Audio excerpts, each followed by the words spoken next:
for you. I'm finishing up my last week now, as a matter of fact, so I know it can be a bit overwhelming, but I'm here to tell you that there's nothing to worry about. You'll do fine. So let's just focus on getting you through your first week, okay?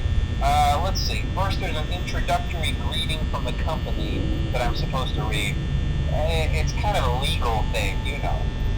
Welcome to Freddy Fazbear's Pizza, a magical place for kids and grown-ups alike, where fantasy and fun come to life. Fazbear Entertainment is not responsible for damage to property or person. Upon discovering that damage or death has occurred, a missing person report will be filed within 90 days or as soon as property and premises have been thoroughly cleaned and bleached and the carpets have been replaced. Blah, blah, blah. Now, that might sound bad, I know, but there's really nothing to worry about. The animatronic characters here do get a bit quirky at night, but do I blame them? No. If I were forced to sing those same stupid songs for 20 years and I never got a bath, I'd probably be a bit irritable at night too.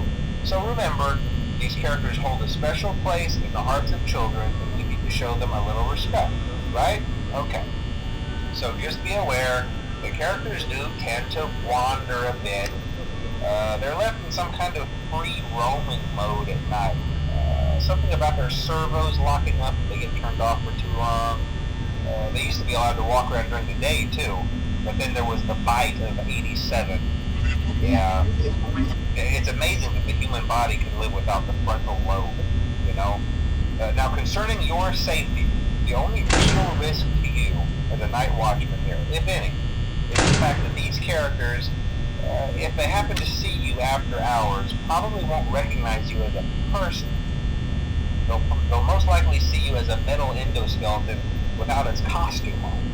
Now, since that's against the rules here at Freddy Fazbear's Pizza, they'll probably try to forcefully stuff you inside a Freddy Fazbear suit.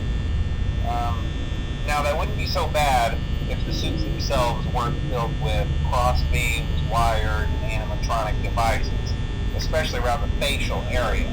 So you can imagine how having your head forcefully pressed inside one of those could cause a bit of discomfort and death. The only parts of you that would likely see the light of day again would be your eyeballs and teeth that pop out the front of the mask. Yeah, they don't tell you these things when you sign up. But hey, first station of the breeze. I'll chat with you tomorrow. Check those cameras and remember to close the doors only if absolutely necessary. Gotta conserve power. Alright, good night.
time, since Freddy and his friends tend to become more active as the week progresses, it might be a good idea to peek at those cameras while I talk, just to make sure everyone's in their proper place, you know. Interestingly enough, Freddy himself doesn't come off stage very often. I've heard he becomes a lot more active in the dark, though, so hey, I guess that's one more reason not to run out of power, right? I also want to emphasize the importance of using your door lights. There are blind spots in your camera view, and those blind spots happen to be right outside your doors. So if you can't find something or someone on your cameras, be sure to check the door light. You might only have a few seconds to react. Not that you would be in any danger, of course. I'm not implying that. Also, check on the curtain in Pirate Cove from time to time. The character in there seems unique in that he becomes more active if the cameras remain on for long periods of time. I guess he doesn't like being watched. I don't know. Anyway, I'm sure you have everything under control. Talk to you soon.